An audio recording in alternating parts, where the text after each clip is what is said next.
Луѓето со хронични болести, кардиоваскуларни заболувања, бремените жени и децата треба да бидат многу внимателни во вакви периоди на енормно загадување во денови во кои гореат дрисла и врдаришта, советуваат лекарите. Граѓаните треба да ги затворат прозорците, да стават соодветни маски за превенција и доколку можат да останат дома, миење на лицето по престој надвор и користење на клима уреди со технологија за прочистување на воздухот на повеќе нивоа. Децата треба да бидат што повеќе надвор од урбаната средина, затоа што нивниот имунолошки систем се уште се развива.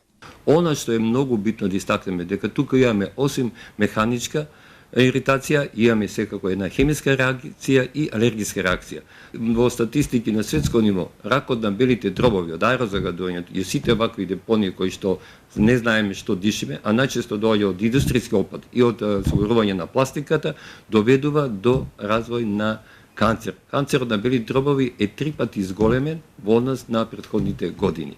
Сето ова на кое сведочиме со дрисла е скандалозно незнаење да се управува со една релативно едноставна институција, вели Поповска, затоа што тука ние не зборуваме за високи технологии, туку да се почитува стручно и честно работење, дисциплина и педантност во почитување на критериуми.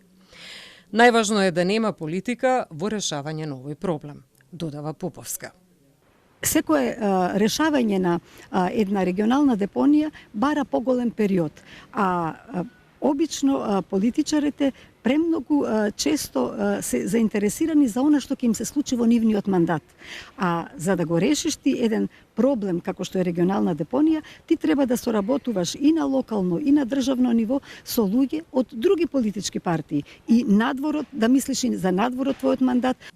Според Поповска, современите депонии што се планирани се базираат на селекција и преработка на отпадот како суровина, пошто останува минимално количество за депонирање.